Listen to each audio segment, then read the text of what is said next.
आज 9 जून 2022 के बाबा की साकार महावाक्य। बाबा कहते, मीठे बच्चे, तुम ब्राह्मण कुल श्रेष्ठ विष्णु कुल का बनने वाले हो, इसलिए तुम्हें पक्का वैष्णव बनना है। कोई भी बेकायदे चीजें, प्याज आदि भी नहीं खाना है। अभी प्रश्न है, तुम बच्चों को किस परीक्षा से डरना व मूंझना नहीं है? उत्तर है, अगर चलते चलते इस पुरानी जुत्ती शरीर को कोई तकलीफ होती है, बीमारी आदि आती है, तो इससे डरना व मूंझना नहीं है, क्योंकि माया के तूफान तो आएंगे ही। कर्म बंधन को हमें कर्म भोग को जो है कर्म योग से हमें चुकतू करना है। तो इसलिए ये सब कर्म भोग है, इसमें डरना व मूंझना नहीं है और ही खुश होना है, क्योंकि तुम जानते हो ये सब कर्म भोग है, हमारे हिसाब किताब है। तो पुराना हिसाब किताब चुकतू हो रहा है। हम योग बल से हिसाब किताब नहीं चुकतू कर सके, तो कर्म भोग से चुकतू हो रहा है। ये जल्दी खत्म हो तो अच्छा। बाबा कहते कि ये जो है ये जल्दी खत्म हो तो अच्छा। हम योग बल से हिसाब किताब नहीं चुकतू कर सके, तो कर्म भोग से चुकतू हो रहा है। ये जल्दी खत्म हो तो अच्छा है। अभी गीत है, हमारे तीर्थ न्यारे हैं, यही धरती के तारे हैं। हमारे तीर्थ न्यारे हैं, यही धरती के तारे हैं। हमारे तीर्थ न्यारे हैं, यही धरती के तारे हैं। अभी बाबा कहते ओम शांति। निराकार भगवानुवाच, उनका तो एक ही नाम है, शिव भगवानुवाच। ये कहना पड़ता है समझाने के लिए, पक्का निश्चय कराने के लिए।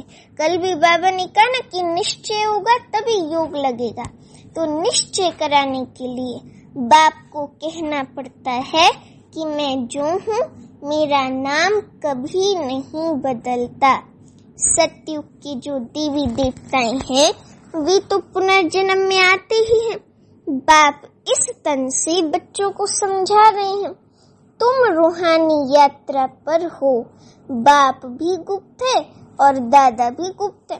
बाप शिव बाबा भी गुप्त है और दादा माना ब्रह्मा बाबा भी गुप्त है, तो दोनों बाप गुप्त हैं। कोई भी नहीं जानते कि ब्रह्मा तन में परम पिता आते हैं। बच्चे भी गुप्त हैं। सब कहते हैं हम शिव बाबा की संतान, तो उनसे स्वर्ग की बादशाही का वर्षा लेना है, उनकी शिव बाबा की श्रीमत पर चलना है। ये तो निश्चय है ही कि वे हमारा सुप्रीम बाप, टीचर, सतगुरु है। कितनी मीठी मीठी बातें हैं। हम निराकार शिव बाबा के क्या हैं? स्टूडेंट हैं।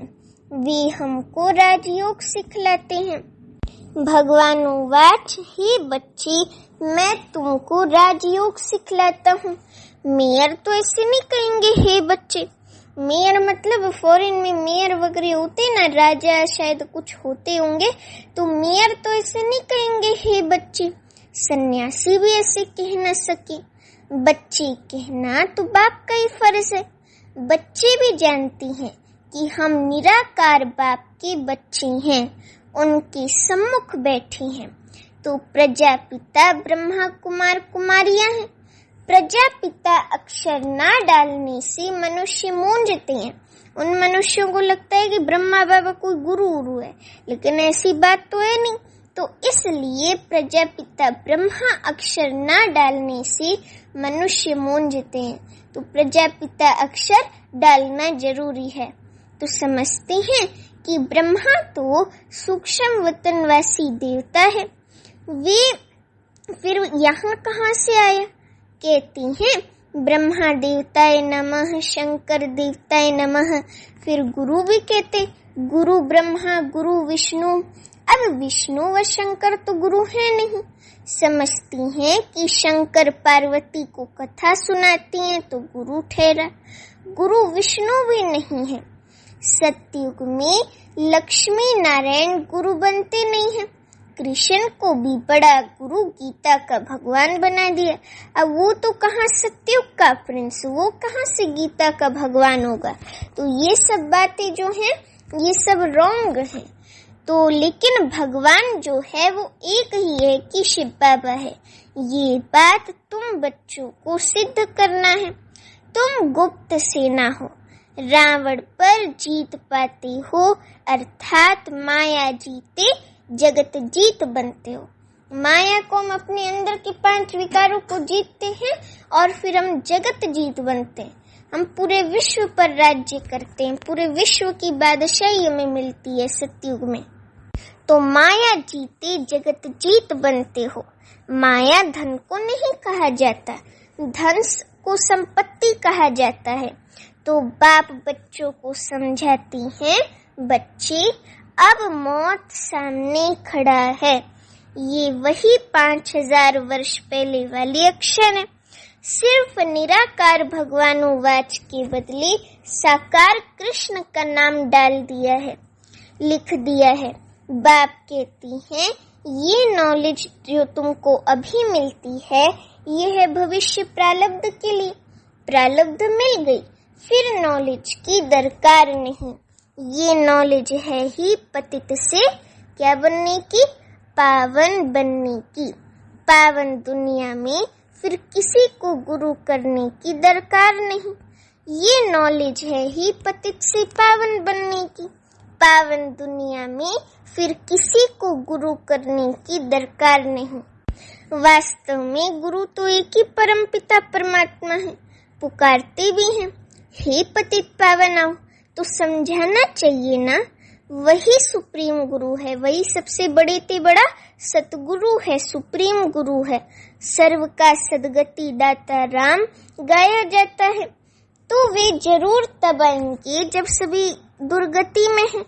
वे तो है क्षीर सागर, सुख का सागर। सत्युगी दुनिया जो है वो है क्षीर सागर, सुख का सागर। विषय वैतरणी नदी वहां होती नहीं। विष्णु क्षीर सागर में रहेंगे तो जरूर उनके बच्चे भी साथ रहेंगे।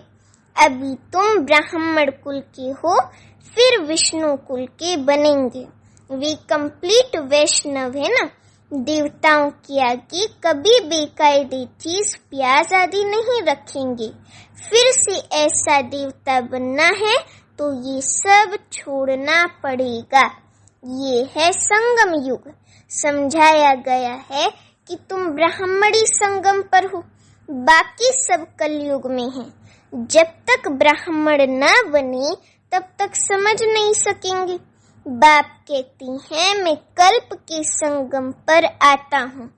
वे समझते ही नहीं कि ये कोई संगम है। दुनिया बदलती है ना, गाते भी हैं, परंतु कैसे बदलती है ये कोई भी नहीं जानते। कैसे बदलती है वो हम बाबा के बच्चे ही जानते हैं। तो ऐसे ही सिर्फ मुख से कह देते हैं।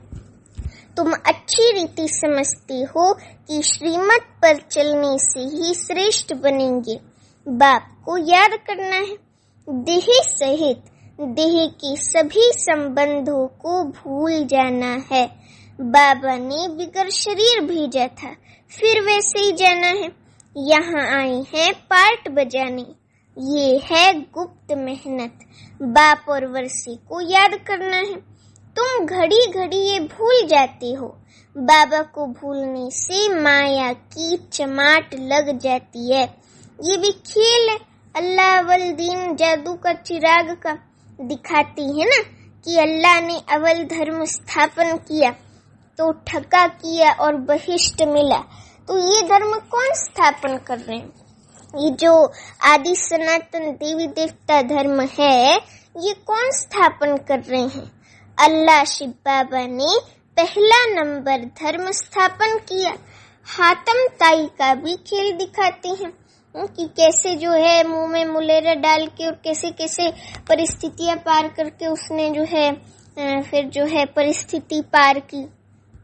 मुख में मुलेरा डाला और फिर जो उस मुलेरे से सांप की पीठ से भी निकल के बाहर आया, और कहानी कितनी है, लंबी है। तो मुख में मुलेहरा न डालने से माया आ जाती है। तुम्हारा भी ये हाल है, बाप को भूल कर और सभी को याद करते रहते हो। एक शिव बाबा को ही याद करो और किसी को याद करने की जरूरत नहीं है। तो अब तुम बच्चे जानती हो कि हम शांति धाम माना परम धाम जा रहे हैं। फिर सुख धाम सतयुग में आएंगे। दुख धाम को भूल जाने का पुरुषार्थ करो। ये तो सब खत्म हो जाने का है। हम लखपति हैं, ऐसी हैं, ये बुद्धि में नहीं रखना है। हम तो हैं ही नंगे, अशरीरी। हम तो आत्माएं हैं ना, अशरीरी हैं। तो ये तो पुरानी चीज है। ये जो शरीर है ये तो पुरानी चीज है, पुराना चोला है। इस पुरानी जुत्ती ने बड़ा दुख दिया है। जितना बीमारी जास्ती हो तो खुशी होनी चाहिए, नाचना चाहिए। कर्म भोग है, हिसाब किताब तो चुकतू करना ही है, इससे डरना नहीं है। समझना चाहिए कि हम योग बल से विकर्म विनाश नहीं कर सकते हैं, तो कर्म भोगना से चुकतू करना पड़े, है ना। जो विकर्म है वो कर्म योग से जब चुकतू नहीं होते हैं तो वो विकर्म कर्म भोग से चुकतू होते हैं। बाबा कहते कि अगर विकर्म विनाश नहीं कर सकती हैं तो कर्म भोगना से चुकतू करना पड़े, इसमें मूंझने की बात ही नहीं है। ये तो शरीर पुराना है, ये जल्दी खत्म हो तो अच्छा है। और फिर तुम्हारी 7 रोज की भट्टी भी मशहूर है। 7 रोज अच्छी रीति समझकर बुद्धि में धारण कर स्वदर्शन चक्रधारी बनना है। बुद्धि में धारण कर फिर भले कहाँ भी जाओ, मुरली तो मिलती रहेगी, वही बस है। बाप को याद करते चक्कर फिराते रहो। 7 रोज में स्वदर्शन चक्रधारी बनना है। 7 रोज का पाठ भी रखते हैं। 7 रोज मशहूर है। ग्रंथ भी 7 रोज रखते हैं, मैंने 1 हफ्ता रखते हैं 7 दिन। तो भट्टी भी 7 दिन की है। ऐसी नहीं कि जो आवे उनको 7 दिन के लिए कहना है। मनुष्य की रग भी देखनी होती, मनुष्य की स्थिति भी देखनी होती है।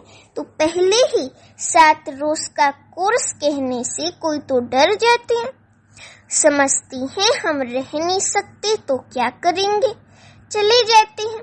इसलिए मनुष्य को देखना पड़ता है, उसको परखना पड़ता है। तो हर एक की नब्ज देखनी चाहिए, पहले तो जांच करनी चाहिए, पहले तो जांच करनी चाहिए। तो अभी बाबा कहते हैं कि कितने दिन के लिए आए हैं। फट से 7 दिन कहने से डर जाते हैं। 7 दिन कोई दे नहीं सकते।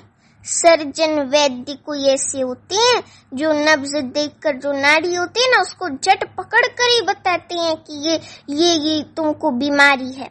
तो ये भी तो शिव बाबा भी तो तुम्हारा अविनाशी ज्ञान सर्जन है। तुम बच्चे भी मास्टर सर्जन हो, रूहानी मास्टर सर्जन हो। तो ये है रुद्र ज्ञान यज्ञ। तुम कहते हो कि 1 सेकंड में मनुष्य को जीवन मुक्ति मिल सकती है, तो कोई भी कहते हैं कि जब 1 सेकंड में जीवन मुक्ति मिल सकती है तो 7 रोज क्यों कहते हो?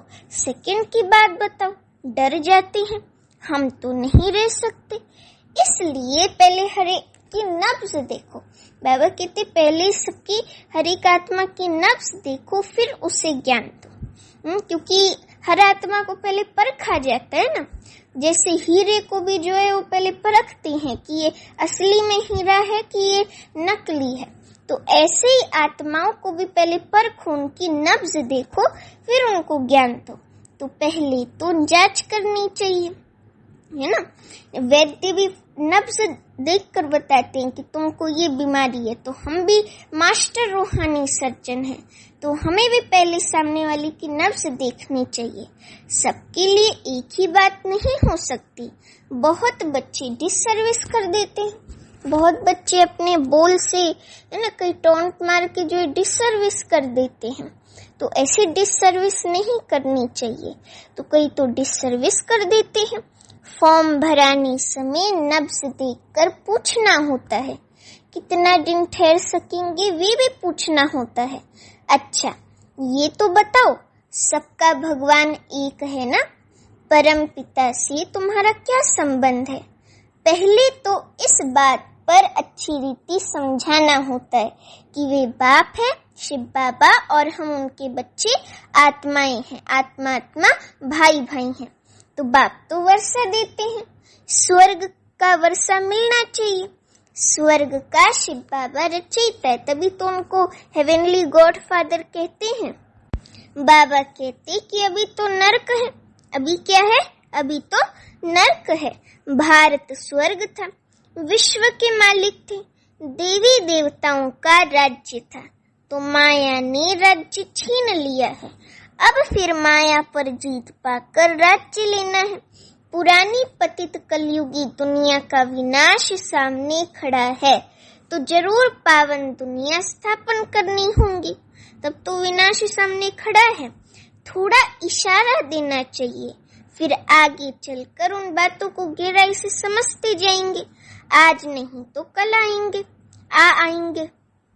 एक गीत भी है ना, साकार मुरली का ही है, आज नहीं तो कल बदलेंगे ये बादल, ओ रात के भूले हुए मुसाफिर, सुबह हुई अब कल अब चल चल रे।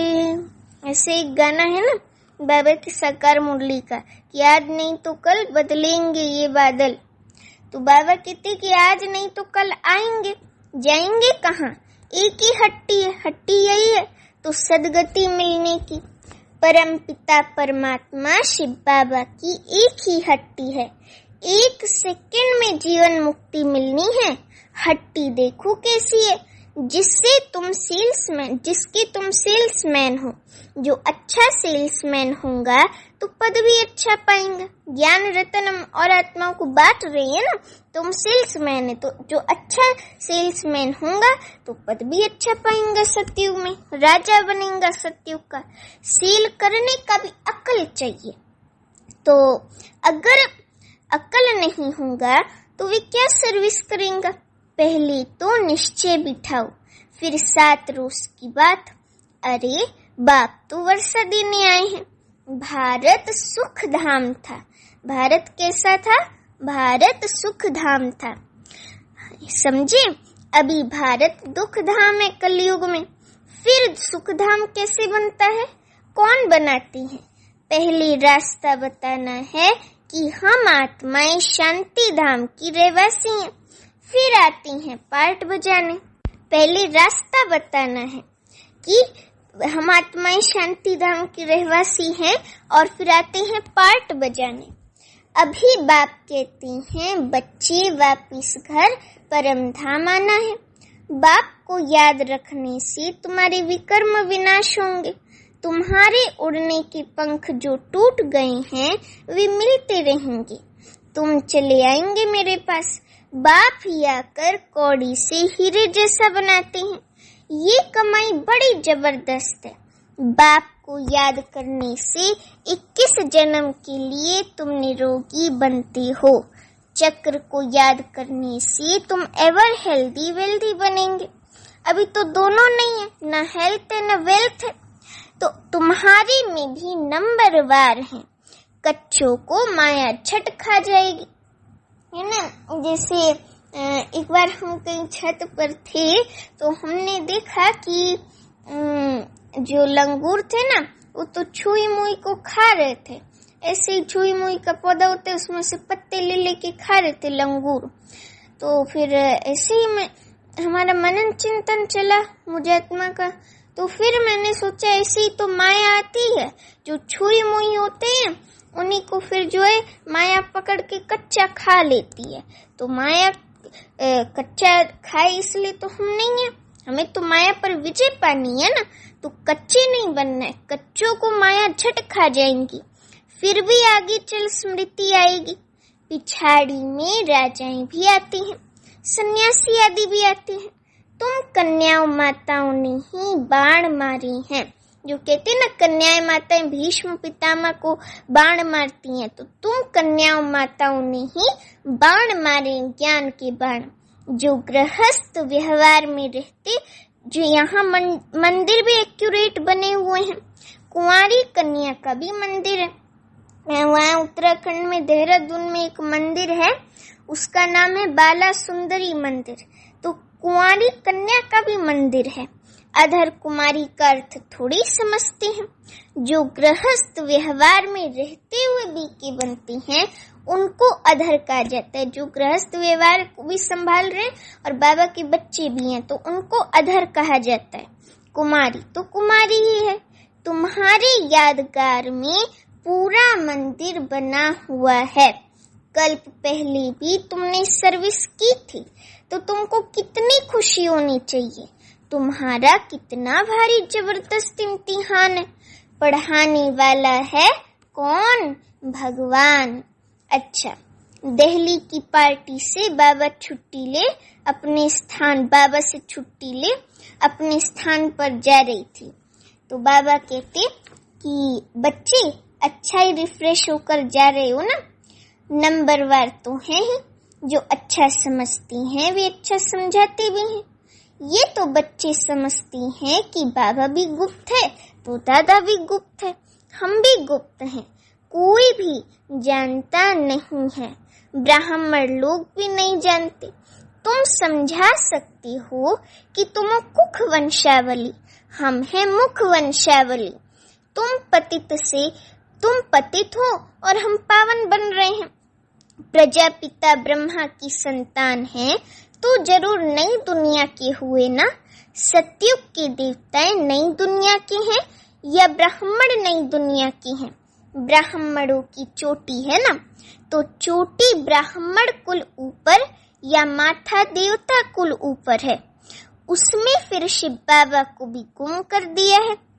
तुम बच्चे जानते हो कि बाप है फूलों के बगीचे का बागवान। बाबा है बागवान, तो रावण को बागवान थोड़ी कहेंगे। रावण तो कांटा बनाते हैं, बाबा तो कांटे से फूल बनाते हैं, गुलगुल बनाती हैं। तो ये सारा कांटों का जंगल है, एक दो को दुख दे रहे हैं। बाप समझाते किसको भी दुख नहीं देना है। क्रोध से बोलने से 100 गुना दंड पड़ जाता है, पाप आत्मा बन जाते हैं। उनके लिए फिर सजाएं भी बहुत कड़ी हैं, इसलिए क्रोध नहीं करना चाहिए, क्योंकि क्रोध से 100 गुना दंड पड़ जाता है, पाप आत्मा बन जाती हैं। तो उनके लिए सजाएं भी बहुत कड़ी हैं, समझे ना। तो बाप के साथ मददगार बनने की गारंटी कर और फिर डिससर्विस करते हैं, तो उनके लिए बहुत कड़ी सजा है। बच्चा बन और फिर विकर्म किया तो 100 गुना दंड मिल पड़ेगा। इसलिए अगर हिम्मत हो तो श्रीमत पर चलो। नर से नारायण बनना है, ऐसे नहीं अच्छा प्रजा तो प्रजा ही सही नहीं। ये तो बहुत बड़ी माला है, मार्जिन बहुत है, इसमें हार्ट फेल नहीं होना है, गिरना है फिर संभलना है, हार्ट फेल नहीं होना है। शिव बाबा से 1 सेकंड में जीवन मुक्ति पाने की ये एक ही हट्टी है। अच्छा, मीठे मीठे सीखी लदे बच्चों प्रति माता पिता बाप दादा का याद प्यार और गुड मॉर्निंग। रूहानी बाप की रूहानी बच्चों को नमस्ते। अभिधारणा के लिए रूहानी बच्चों को नमस्ते। अभी हम रूहानी बच्चों की रूहानी माता पिता बाप दादा को याद प्यार गुड मॉर्निंग और नमस्ते। अभिधारणा के लिए मुख्य सार। पहली पॉइंट, ऊंच पद पाने के लिए शिव बाबा की हट्टी, दुकान का अच्छा सेल्समैन बनना है। हर एक की नब्ज देखकर फिर उसे ज्ञान देना है। दूसरी पॉइंट है, क्रोध के वश हो मुख से दुखदाई बोल नहीं बोलने हैं। बाप का मददगार बनने की गारंटी कर कोई भी डिससर्विस का काम नहीं करना है। अभी वरदान है, नथिंग न्यू की स्मृति से विघ्नों को खेल समझकर पार करने वाले अनुभवी मूर्त भव। नथिंग न्यू की स्मृति से विघ्नों को खेल समझकर पार करने वाले अनुभवी मूर्त भव। अभी वरदान का स्पष्टीकरण है कि विघ्नों का आना ये भी ड्रामा में आदि से अंत तक नोंद है, लेकिन वे विघ्न असंभव से संभव की अनुभूति कराती हैं। तो अनुभवी आत्माओं के लिए विघ्न भी खेल लगते हैं। जैसे फुटबॉल के खेल में बाल आता है, ठोकर लगाती हैं, तो खेल खेलने में मजा आता है। तो ऐसे ये विघ्नों का खेल भी होता रहेगा। नथिंग न्यू ड्रामा खेल भी दिखाता है और संपन्न सफलता भी दिखाता है। अभी स्लोगन है, सबके गुणों को देख विशेषताओं की खुशबू फैलाओ तो ये संसार सुख में बन जाएगा। सबके गुणों को देख विशेषताओं की खुशबू फैलाओ तो ये संसार सुख में बन जाएगा। अच्छा, ओम शांति।